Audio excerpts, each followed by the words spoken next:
అర్థమైంది. ఈరోజు నాకు పరిశుద్ధాత్మ దేవుడు మీతో పంచుకోవడానికి ఇచ్చినటువంటి వాక్యము కీర్తనల గ్రంథము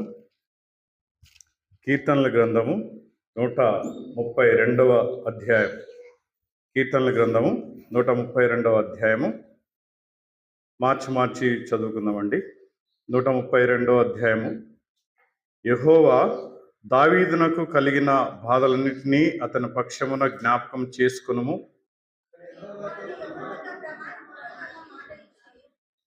యాకోబు యొక్క బలిష్ఠునికి మొక్కుబడి చేసెను.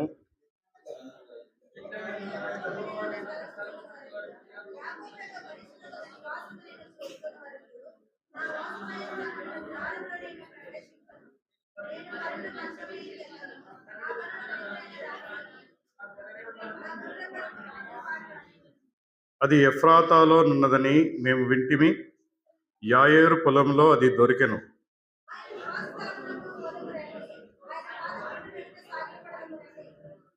యెహోవా లెమ్ము, నీ బలసూచకమైన మందసముతో కూడా రమ్ము, నీ విశ్రాంతి స్థలంలో ప్రవేశింపుము.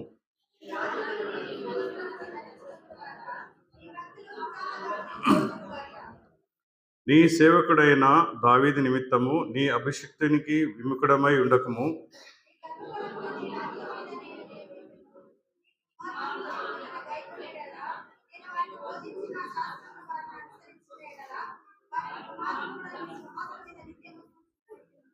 యెహోవా సత్య ప్రమాణము దావీదుతో చేసెను, ఆయన మాట తప్పనివాడు.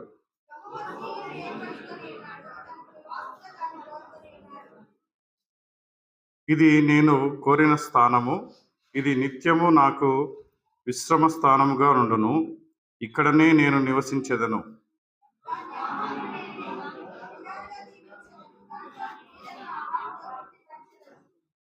దాని యాజకులకు రక్షణను వస్త్రంగా ధరింపజేసేదను. దానిలోని భక్తులు బిగ్గరగా ఆనందగానం చేసేదరు.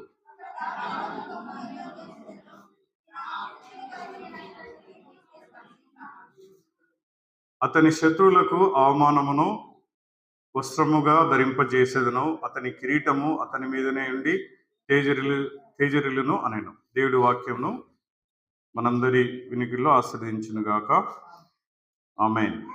ఇక్కడ చాలా గొప్ప వచనం ఒకటి ఉంది.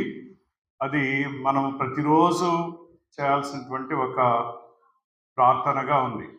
సో ఈరోజు సెప్టెంబర్ 7వ తారీఖు 2025వ సంవత్సరము. ఈరోజు లోకమంతా ఒక లోకంతో పోల్చినప్పుడు మన భారతదేశంలో, మరి ముఖ్యంగా మన కర్నూలు ప్రాంతంలో చంద్రగ్రహణం అనేటువంటిది ఏర్పడుతుంది.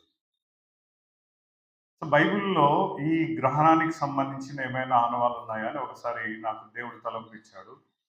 ఆలోచన చేసినప్పుడు చంద్రగ్రహణం గురించి బైబిల్లో చాలా అంశాలు చూపిస్తూ ఈరోజు యొక్క ప్రాముఖ్యతను కూడా నాకు చూపించడం జరిగింది.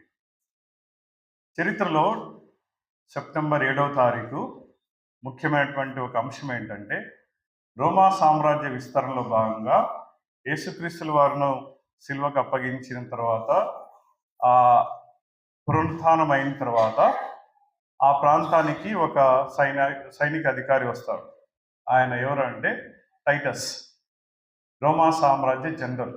ఈయన టైటస్ ఏం చేస్తాడు, మరొకసారి దాడి చేసి యెరూషలేమును దాడి చేసి యెరూషలేము గోడలన్నింటినీ పడగొట్టి ఆ గోడల్లో ఉన్నటువంటి ఏదైనా వస్తువులు కానీ ఏవైనా దానికి సంబంధించిన సామాగ్రి మొత్తాన్ని అంతటి దోచుకొని పోతాడు. అది ఒక చరిత్రలో ఈరోజు జరిగినటువంటి ఒక ప్రాముఖ్యమైనటువంటి అంశం.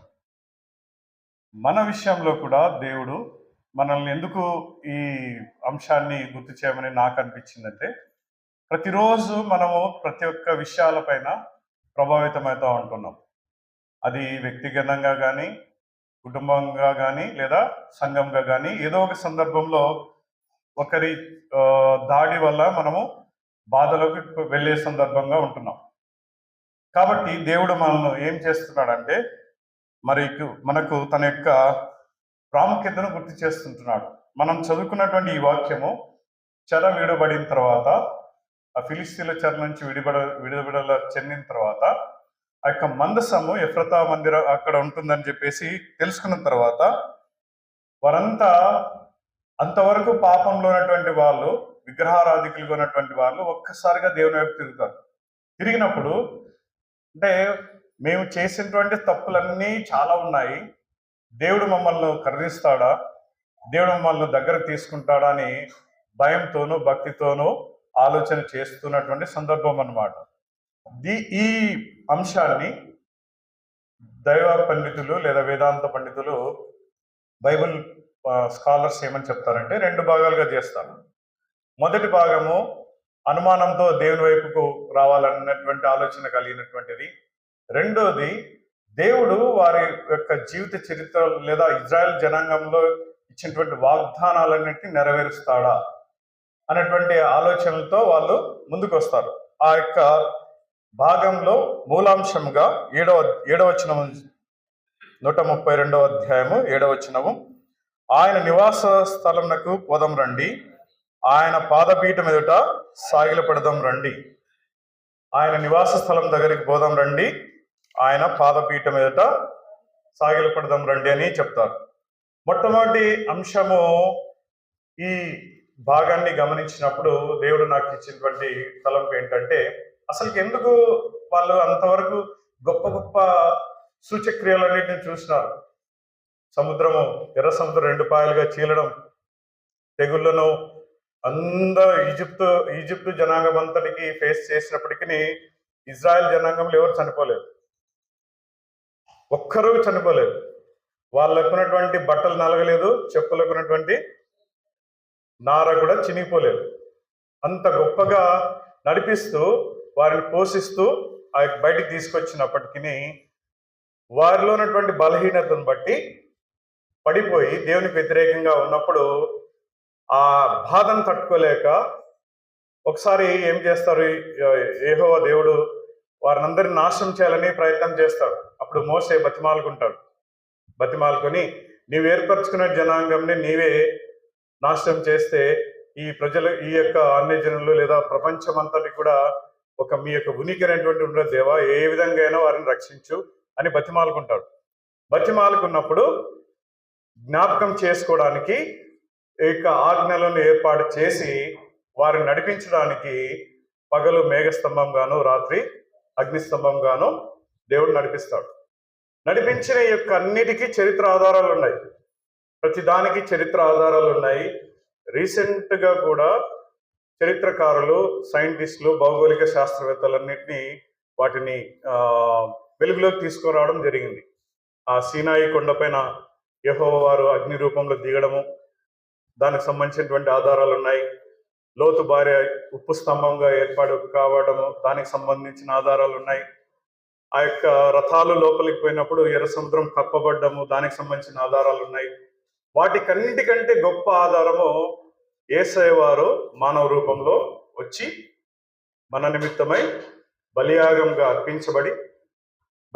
అర్పించబడినడం ఒక ఎత్తు అయితే, మరణాన్ని జయించి తిరిగి పునరుత్థానంగా అయ్యి తిరిగి లేచిన తర్వాత 3 సార్లు శిష్యులకు కనపడినవన్నిటినీ చరిత్రలో రికార్డ్ చేయబడినటువంటి విధానాన్ని మనము చాలా సంవత్సరాల నుండి తెలుసుకుంటున్నాం. అయినప్పటికీ మనలో ఉన్నటువంటి లోక రీతిలో ఉన్నటువంటి ఆలోచనలు మనల్ని పడేగొట్టి మళ్ళీ పాత మార్గాల్లోనికి వెళ్ళేటువంటి ఆలోచనతో మనం ఉంటున్నాం. వాటిని మనకు ఎల్లప్పుడూ గుర్తు చేయడానికి ఈ లోకరీతిలో ఈ యొక్క గ్రహణాలను ఏర్పాటు చేయడం జరిగింది. వాటిని ప్రతిసారి హెచ్చరిస్తుంటున్నాడు. ప్రతిసారి మనం ఒకవేళ తప్పిపోయినట్లయితే, ఇప్పుడు నాగడికి తీసుకుపోయేటప్పుడు ఆ ఎద్దు కానీ ఆ ఆవు కానీ అటు ఇటు పక్కకు జరిగినప్పుడు కర్రతట్ల పడుస్తుంటారు, మళ్ళీ లైన్లోకి వస్తుంది. చలకాల తట్లు అంటారు, మళ్ళీ లైన్లోకి వస్తుంది. అట్లా మనల్ని సరి చేయడానికి దేవుడిచ్చినటువంటి ఒక గొప్ప సూచికలు ఇవి. బైబిల్లో యోవేలు గ్రంథంలోనూ, అపొస్తలుల కార్యంలోనూ, ప్రకటన గ్రంథంలోనూ గుర్తు చేయడం జరిగింది. వీటన్నిటికీ ఒక పేరు పెట్టినాడు దేవుడు, యెహోవా దినము. అంత్యకాలంలో దేవుని తీర్పు ఏర్పాటు చేయడానికి ఏర్పాటు చేసినటువంటి దినం. ఈ దినములో చేసేటువంటి గొప్ప సంకేతం ఏంటంటే దేవునికి రాగడానికి సంబంధించినటువంటి సూచకగా ఆ యొక్క చంద్రబింబాన్ని రక్తం రూపంలో మార్పుడు చేయడం జరిగింది. ఇది మనకు ఏ విధంగా తీసుకోవాలంటే ప్రతి క్షణము ప్రతి నిమిత్తము దేవునికి ప్రార్థన చేసేవారంగా ఉండాలి. అనుదినము నిత్యము ప్రతిరోజు ప్రతి క్షణం దేవుని అడగాలి.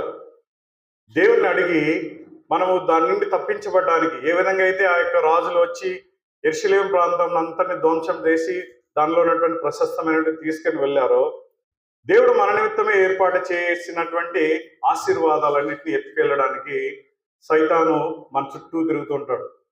అవి మన ఆలోచన పరంగా అయితేనేమి, మన యొక్క ప్రవర్తన పరంగా అయితేనేమి, మనకున్నటువంటి డబ్బు ఆశ, ఈ రకరకాల సంబంధం అన్నిటినీ కూడా దేవుడు మన నుంచి దూరంగా ఉండడానికి ఇది మనల్ని క్రియేట్ చేస్తుంది. వేషాధారణ, లోకరీతిలో ఉన్నటువంటి ఆలోచనలు, బాగా డబ్బున్న వాళ్ళతో కంపేర్ చేయడం, ఇంకా రకరకాలన్నింటినీ మనల్ని దేవుని నుండి దూరం చేసేటువంటి ఆలోచనలు సైతాను కల్పిస్తున్నాడు. కాబట్టి మనము వీటిని ఒక ప్రత్యేకమైనటువంటి రక్షణ కవచాంగము, సర్వాంగ కవచంతో ఏర్పాటు చేసుకోవాలని మనకు బైబిల్ వాక్యం ద్వారా మనల్ని హెచ్చరింపు చేస్తుంటున్నాడు. ఈ వాక్య పరిచర్యలో మొదటి భాగాన్ని నేను గమనించినట్లయితే మొదటి వచనము జ్ఞాపకార్థ ప్రార్థన. దావీదు పాలన అంతా అయిపోతుంది, దేవుని విశ్వాస్యతను అనుమానించడం జరుగుతుంది అన్నమాట. చూడండి, యెహోవా దావీదునకు కలిగిన బాధలన్నింటినీ అతని పక్షమున జ్ఞాపకం చేసుకునము. అతడు యెహోవాతో ప్రమాణపూర్వకంగా మాట ఇచ్చాడు అనమాట. దేవుడు మాట ఇచ్చినాడు, ఒకసారి గుర్తు చేసుకుంటున్నాడు. అంటే నేను దేవుని దగ్గరకు వెళ్ళాలి, దేవుడు నన్ను ఇంతవరకు కాపాడినప్పటికీ నేను దూరంగా ఉన్నాను, మళ్ళీ ఒకసారి నేను దేవుని దగ్గరికి వెళ్ళాలన్నప్పుడు రికమెండేషన్ మనం చేసుకుంటున్నాం.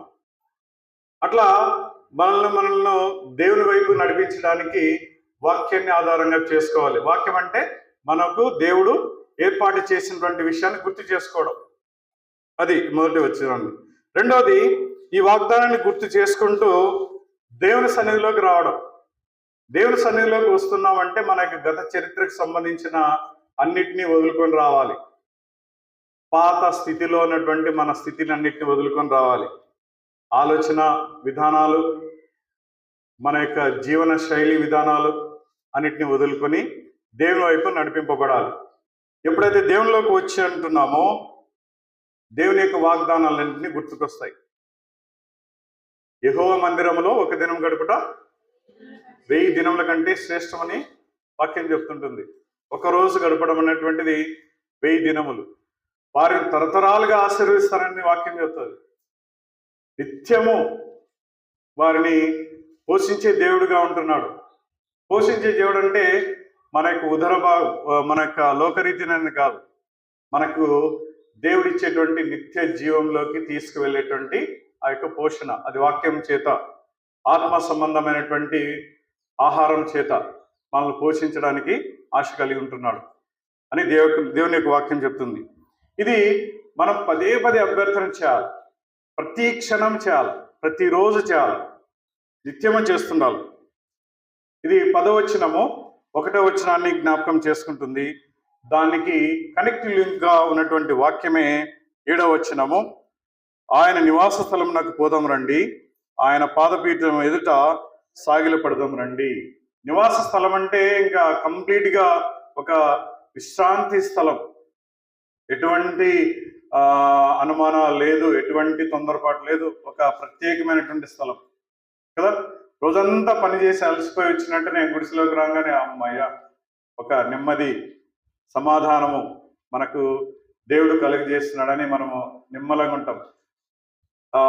మా నాన్న చెప్పేవాడు, ఎక్కడెక్కడంతా పని చేసి వచ్చిన స్కూల్ డ్యూటీ పరంగా రకరకాల వేరే ప్రాంతాలు పోయినప్పటికీ చీకటి పడంగానే ఇంటికి రావాలి, ఇంట్లో వచ్చి పడుకోవాలన్నటువంటిది ఆయన కాన్సెప్ట్.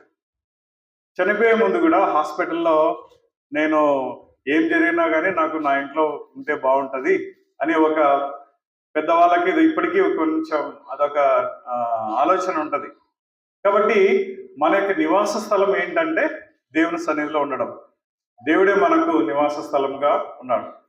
అట్లాంటి పరిస్థితిలో మనల్ని తీసుకురావాలని ఆలోచిస్తుంటున్నాడు. కానీ చూడండి, దావీదు మహారాజుకు ఇచ్చినటువంటి తలంపు దేవునికి, ఆయనేమో బాగా ఇల్లు కట్టుకున్నాడు, దేవునికి కూడా ఇల్లు కట్టాలని దేవునితో ఒక ఒప్పందం చేసుకున్నాడు. దేవా, నీకు కూడా ఒక ఇల్లు కడతాను, చాలా సుందరమైనటువంటి ఇల్లు కడతానని అన్నింటినీ సమకూర్చినప్పటికీ ఆయన యొక్క ఆలోచన ఏం చేస్తాడు, దేవుడు నిరాకరించినాడు. ఎందుకు?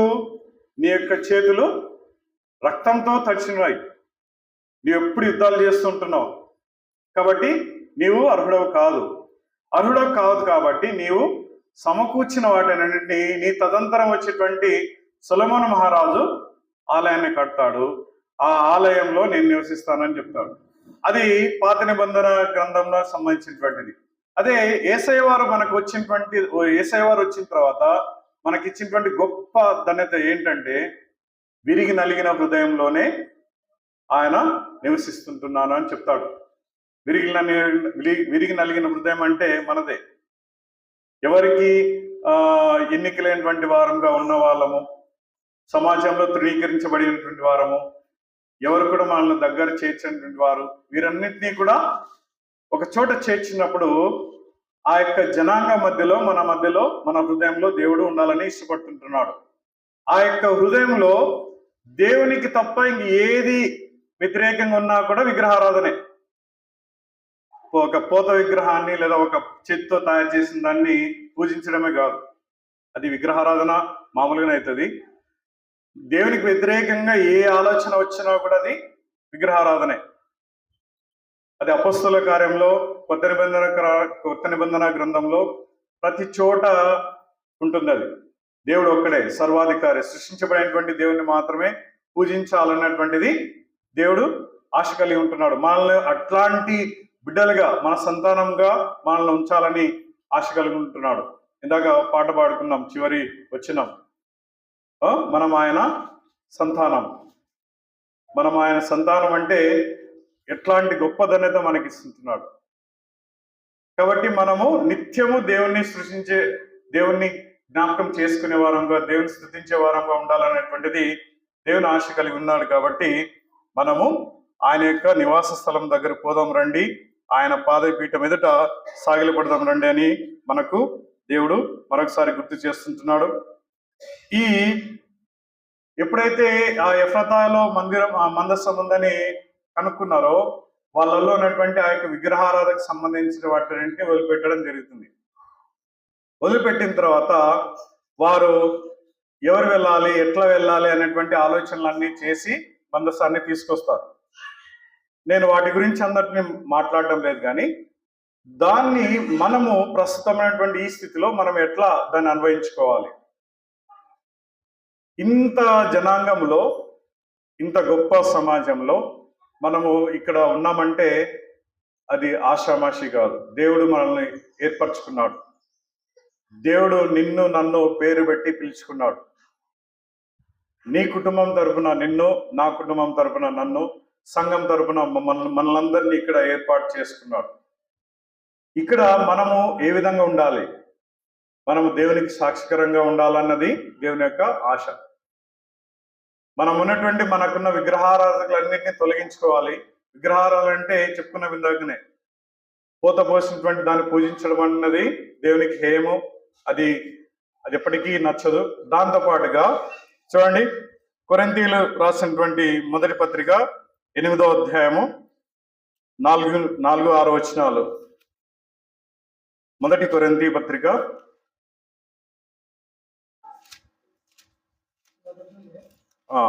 8వ అధ్యాయము 4-6.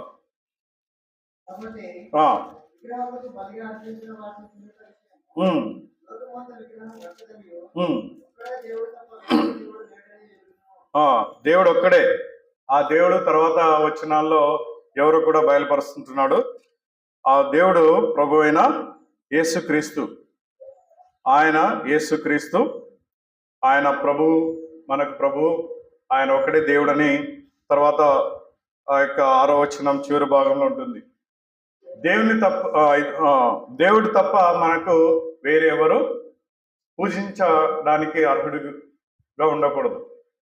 ఆ దేవుడు సర్వాధికారిగా ఉండాలి. మన మనసులో నివాసాన్ని ఏర్పరచుకోవడానికి ఆశ కలిగి ఉంటున్నాడు. అందుకోసమే ఆయన మనకు ఇన్విటేషన్ ఇస్తుంటున్నాడు.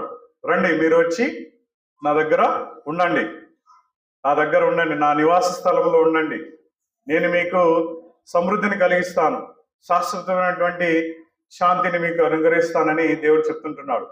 చూద్దాం. కొలసి రాసినటువంటి పత్రిక, అపొస్తలుడైనటువంటి పౌలు కొలసి రాసిన పత్రిక 3వ అధ్యాయం 5-10 మన మనస్సులో ఉంచుకున్నటువంటి ప్రతి సమస్తము ఎలాంటివి దేవునికి హేయకరంగా ఉన్నాయో ఒకసారి చూద్దాం.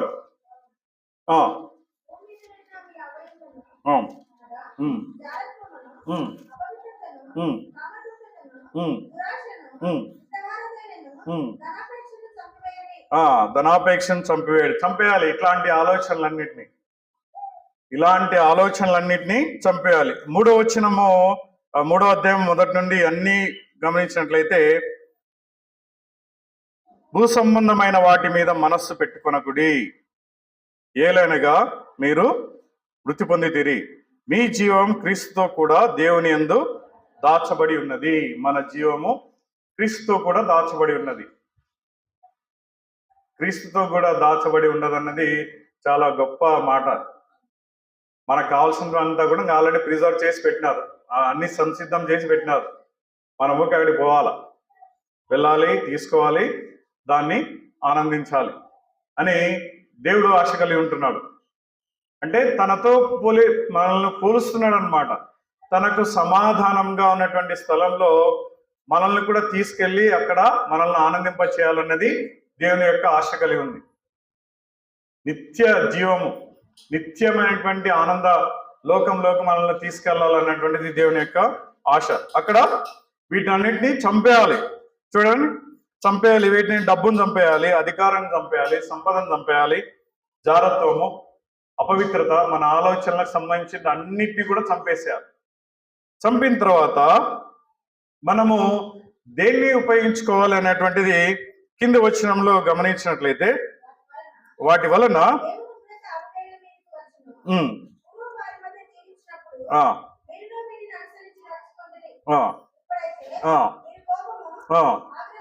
ఓకే, దూషణ. ఓకే, 9వ వచనం చూడమ్మా. ఒకరితో ఒకడు అబద్ధం ఆడకుడి, ఏలైనగా ప్రాచీన స్వభావమును దాని క్రియలతో కూడా మీరు పరిత్యజించి అంటే వదిలిపెట్టడం, జ్ఞానము కలుగు నిమిత్తము దాన్ని సృష్టించిన వాని పోలిక చొప్పున నూతన పరచబడుచున్న నవీన స్వభావమును ధరించుకొని ఉన్నారు. నూతన స్వభావాన్ని ధరించుకొని ఉన్నారు. పాత వాటిని అన్నింటిని వదిలిపెట్టాలి. పాత వాటిని అన్నింటిని వదిలిపెట్టి కొత్తవి ధరించుకోవాలి. కొత్తవి అంటే శాంతము, దేవునికి సంబంధించినటువంటి వాక్యాధారమైనటువంటి జీవితం, దేవునికి సంబంధించినటువంటి సాక్షికరమైనటువంటి జీవితం, మన యొక్క మాట ద్వారాను మన యొక్క ప్రవర్తన ద్వారాను దేవుడు మనలో ఉండాలని ఆశ కలిగి ఉంటున్నాడు. ఇది కొద్దిగా కష్టమే, కానీ దేవుడు మనకు అన్నిటినీ చూపిస్తుంటున్నాడు. ఎలా ఉండాలి, వేటిని ఆధారంగా చేసుకోవాలి అనేటువంటిది మనకు వాక్యంలోనే మనకు గుర్తు చేయడం జరుగుతుంది. ఎఫెసీ గ్రంథంలో 6వ అధ్యాయం మొదటి నుంచి 18 వచనాల వరకు మనం గమనించినట్లయితే సర్వాంగ కవచం గురించి అక్కడ పేర్కొనడం జరిగింది. సర్వాంగ కవచం పేర్కొని వాటిని ఎట్లా ఉపయోగించాలో కూడా, ఏవేవి ఎక్కడ ఉపయోగించాలో కూడా అన్నిటినీ క్లియర్ కట్ గా ఎక్స్ప్లెయిన్ చేశాడు. అసలు వాటికి మనకు ఇవ్వాలన్నటువంటి ఆలోచన ఎందుకు వచ్చిందంటే, మనం పోరాడినది లోక సంబంధమైనటువంటి చీకటి అంధకార శక్తులతో. అవి కంటికి కనపడవు, మన ఆలోచనలలో భాగంగా ఉంటాయి. ఆలోచనలో భాగంగా ఉండి మనల్ని దారి తప్పించే పరిస్థితిలోకి తీసుకెళ్తాయి. వెహికల్ వచ్చేటప్పుడు మాకు ఒక ఇంట్రెస్టింగ్ అనేటువంటి ఒక టాపిక్ రైజ్ అయింది. అంటే నేను బావగారు, మా మిస్సెస్, అక్కగారు వచ్చేటప్పుడు ఒక సన్నివేశంలోకి వెళ్ళాము. ఒక డిస్కషన్ లో ఆ ఎవరు గొప్ప అనేటువంటి, అంటే ఆ తీవ్ర స్థాయికి వెళ్ళలేదు కానీ ఆదాము అవ్వను ఏర్పాటు చేసిన తర్వాత అసలుకి అవ్వ దగ్గరికి ఎందుకు సైతాను రావాల్సి వచ్చింది అనేటువంటి టాపిక్ లోకి వెళ్ళాం. మాటల సందర్భంలో చర్చోపతి కొత్త విషయాలు నేర్చుకున్నాము. అది తార్కిక ఆలోచనలు బాగా ఎక్కువగా చేసేటువంటి మనస్తత్వము స్త్రీలకు ఉంటదన్న ఉద్దేశంతో సైతాను సంబంధమైనటువంటి ఆలోచనలు, అంటే లోకరీతిగా తొందరగా పడిపోవడానికి ఆస్కారం ఉంటుందని ఒక అభిప్రాయం నేనైతే వచ్చాను. కానీ దేవుడు అట్లాంటి పరిస్థితుల్లోనే బలపరచడానికి ఎక్కువగా స్త్రీలను ఎన్నుకున్నాడు. వారి ద్వారానే మిగతా కుటుంబంలో నాకైతే తెలియదు కానీ మా కుటుంబంలో రక్షణ రావడానికి కారణం మా మదరే. అంటే స్త్రీలు చాలా గొప్పగా వాడబడతారు. స్వార్థ పరిచర్య నిమిత్తమై వాడబడడానికి ఎక్కువగా ప్రార్థన వీరులుగా ఎవరంటే స్త్రీలే. సంఘంలో ఎక్కువ ఉండేది వాళ్ళే, ఎక్కువ ఉపవాస ప్రార్థనలు చేసేది వారే. ఇవన్నీ చూసినప్పుడు కుటుంబానికి ఒక కవచం లాగా ఉంటారు. ఈ కవచాన్ని వాక్య ఆధారంగా చేసుకోవాలని మనకు దేవుడు ఈ యొక్క సర్వాంగ కవచాన్ని ఏర్పాటు చేయడం జరిగింది. చాలా ఇంట్రెస్టింగ్ టాపిక్ అది. మళ్ళీ ఎక్కువ ఎక్స్టెండ్ చేయకుండా అక్కడ వరకు ఆగి అంతలోగా రాచర్ల దగ్గరకు వచ్చేసినాము, ఇంకా డైవర్ట్ అయినాం. దేవుడు మనకి ఇచ్చేటువంటి యొక్క సర్వాంగ కవచము చాలా గొప్పగా ఉంటుంది. చూడండి, ఎఫెసీయులకు రాసిన పత్రిక అపొస్తలుడైన పౌలు 6వ అధ్యాయము మొదటి నుంచి చదివినట్లయితే మొత్తం 10వ అధ్యాయం 10వ వచనం నుండి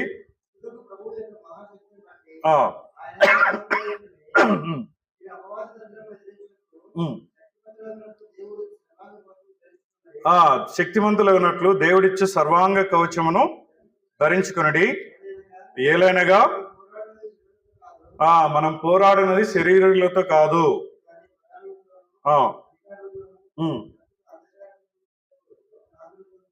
చూడండి, ప్రస్తుత అంధకార సంబంధులకు నౌకలాదులతోనూ ఆకాశ మండలమందున్న దురాత్మల సమూహములతోనూ పోరాడుతున్నాము.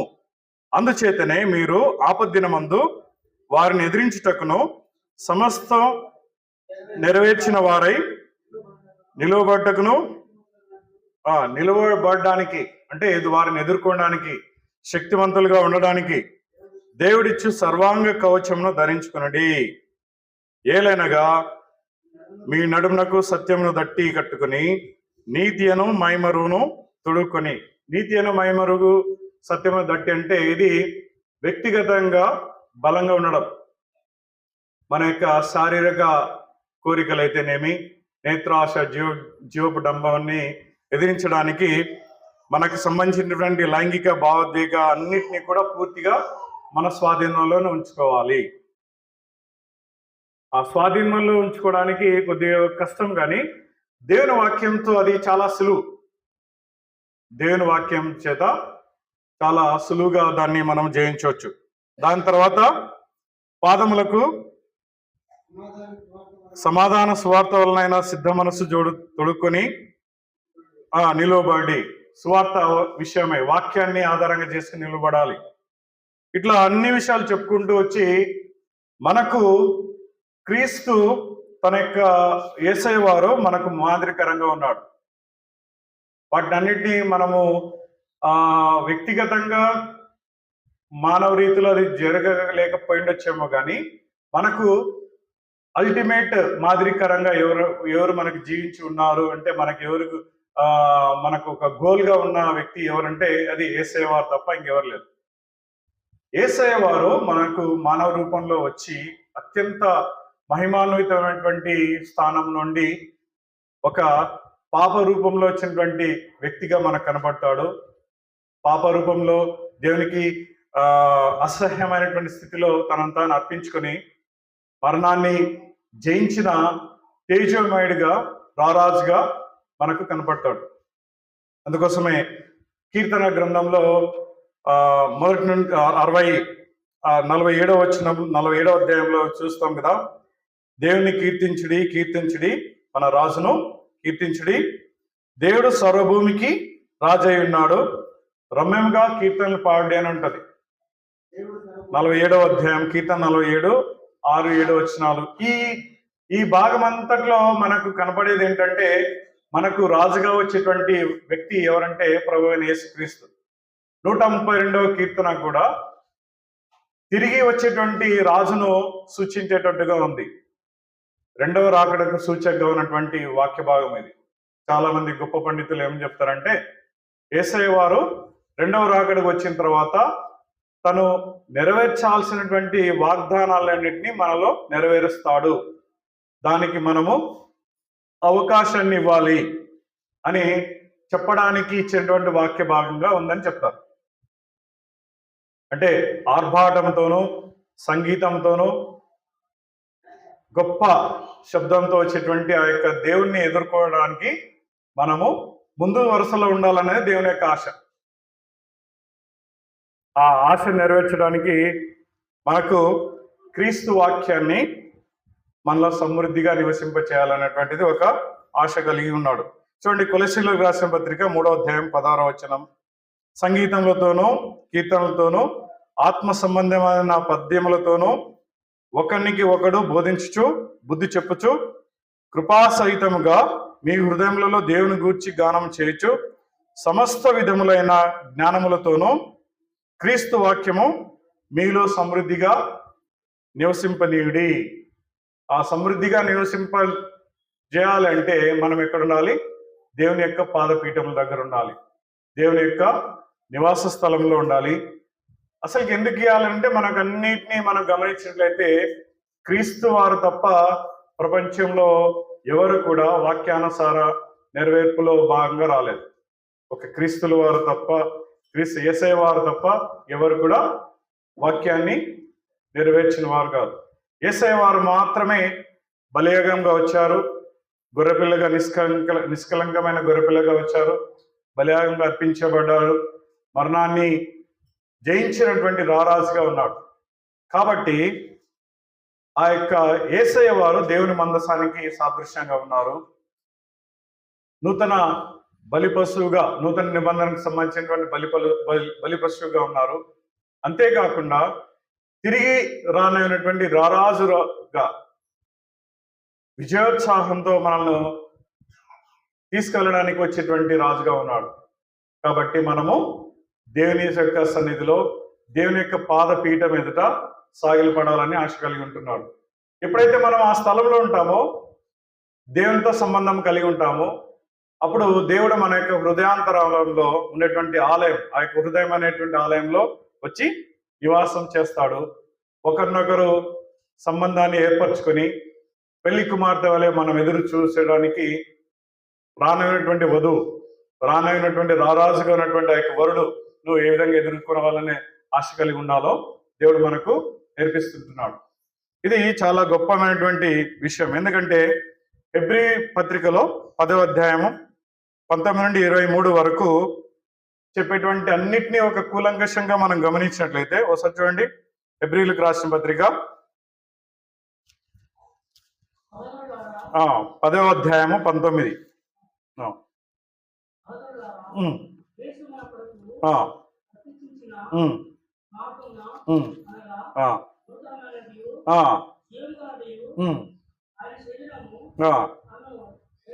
తెర ద్వారా ఏర్పరచబడినది నాయన మార్గమున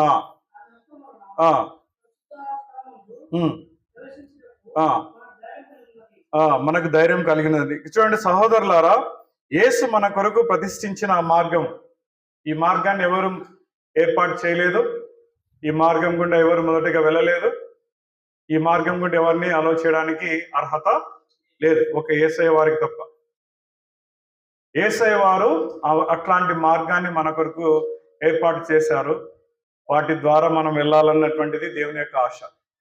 అందరూ అసలు మనము ఎలాంటి స్థితిలో ఉన్నామో ఒకసారి పాత మన చరిత్ర, ఇండియన్ హిస్టరీకి సంబంధించినటువంటి ఫొటోస్ కింద గమనించినట్లయితే, సమాజంలో దళితులు వెళ్ళాలంటే వాళ్ళ వీపున ఒక చీపురు కట్టుకోవాలా, బట్టలు ఉండకూడదు, స్త్రీలకు పై చెంగు ఉండేది కాదు. వాళ్ళు వెళ్ళాలంటే ముందు ఒకరు డప్పు కొట్టుకుంటూ వెళ్ళాలి, వెళ్తూ ఉండాలి. వారు వెళ్ళిన తర్వాత వాళ్ళ వెనకల చీపురట్టు ఊడ్చుకుంటూ వెళ్ళాలి. ఈ రోజు 75 సంవత్సరాల స్వాతంత్రం వచ్చిన తర్వాత కూడా చాలా గ్రామాల్లో ఇంకా 2 గ్లాసుల విధానం ఉంది. అలాంటి మనలను దేవుడు ఎన్నుకున్నాడు. ఇది ఆషామాషికి సంబంధించినటువంటి విషయం కాదు. దేవుడు మనకి ఇచ్చినటువంటి గొప్ప ధన్యత. ఆ మార్గంలో మనల్ని నడవాలన్నటువంటి ఆశ. ఆ మార్గం ద్వారా వెళ్ళాలి. అది ఎలాంటి మార్గము? నూతనమైనది. ఇంకా మనం వెళ్తున్న ప్రతి అడుగు కొత్త మార్గమే, కొత్త స్టెప్పే. అది ఎలాంటి మార్గం? జీవంతో కూడుకున్నటువంటిది, జీవ సంబంధమైనటువంటి మార్గం. ఇంకా ఎలాంటిది? అది పరిశుద్ధమైనటువంటి మార్గం. పరిశుద్ధమైనటువంటి మార్గంలో అంతవరకు మలినమైనటువంటి స్థితిలో ఉన్నటువంటి మనల్ని ఎప్పుడైతే దేవుని స్థలంలోకి వచ్చింటున్నామో తన యొక్క రక్తం చేత మనల్ని కడిగింపబడి పరిశుద్ధులుగా ఏర్పాటు చేస్తున్నాడు. ఈ విధంగా ఏర్పాటు చేయాల్సిన అవసరం ఆయనకు ఏం లేదు. అసలు మనకున్నటువంటి అర్హత ఏంటి? దేవుడు మన పట్ల చూసిన ఆ యొక్క విధానం ఏంటి అని అన్నట్లయితే మనము ఆయన యొక్క సంతానం. మనము దేవుని యొక్క క్రయధనంగా కొనబడేటువంటి ఆస్తి. మనము వాక్యంలో చెప్తాం కదా, ఎందుకంటే మనం ఆయన యొక్క సొత్తు. మనకు ఇచ్చినటువంటి వాగ్దానము ఇచ్చిన వ్యక్తి సామాన్యమైనటువంటి వ్యక్తి కాదు, ఆయన నమ్మదగిన వాడు. అదే 10వ అధ్యాయంలో 23వ వచనంలో వాగ్దానం చేసిన వాడు నమ్మదగిన వాడు గనుక మన నిరీక్షణ విషయమై మనం ఎప్పుకునేది నిశ్చలంగా పట్టుకుందాము. మనకు వాగ్దానం ఇచ్చింది యేసయ్య వారు. యేసయ్య వారు వాగ్దానం ఇచ్చినారంటే దానికి ఎటువంటి అనుమానము లేదన్నమాట. కాబట్టి మనం దేవుని సన్నిధిలో మ్రోకరించడము, అనునిత్యము దేవుణ్ణి ఆరాధించడము, ప్రతి క్షణము మన నిమిత్తమే కాకుండా మన కుటుంబం నిమిత్తం, మన సంఘం నిమిత్తము దేవుని సన్నిధిలో ఉండి ఆ యొక్క దేవుడి ఇచ్చేటువంటి యొక్క ప్రశస్తమైనటువంటి దీవెనలు పొందాలని ఆయన యొక్క ఆశ. కాబట్టి ఆయన నివాస స్థలమునకు పోదాం రండి, ఆయన పాదపీఠం ఎదుట సాగిలపడదాం రండి. దేవుని యొక్క వాక్యాన్ని రీతిగా మనము మన యొక్క జీవితాలను మార్చుకోవాలనేటువంటిది దేవుని యొక్క ఆశ కలిగి ఉన్నాడు. ఈ యొక్క అవకాశం ఇచ్చినటువంటి దేవునికి వందనాలు చెప్తూ, అదేవిధంగా మాకు మరొకసారి ఆహ్వానించినటువంటి నికోదేం పాస్టర్ గారిని, సంఘస్థులకి అందరికీ వందనాలు చెప్తుంటున్నాం. మా నిమిత్తమై ప్రార్థన చేయండి. మా కుటుంబ నిమిత్తమై. మాకు చిన్న బిడ్డలు ఉన్నారు. పెద్ద బాబు ఇంటర్మీడియట్ చదువుతున్నాడు, చిన్న బాబు 8th క్లాస్ చదువుతున్నాడు. మా మేడం టీచర్ పనిచేస్తుంది, నేను కూడా టీచర్ పనిచేస్తున్నాను. దేవుళ్ళు వాడబడాలని ఆశ కలిగి ఉంది ఇద్దరికి. అలాంటి ఆశ దేవుడు ఇచ్చినందుకు వందనాలు.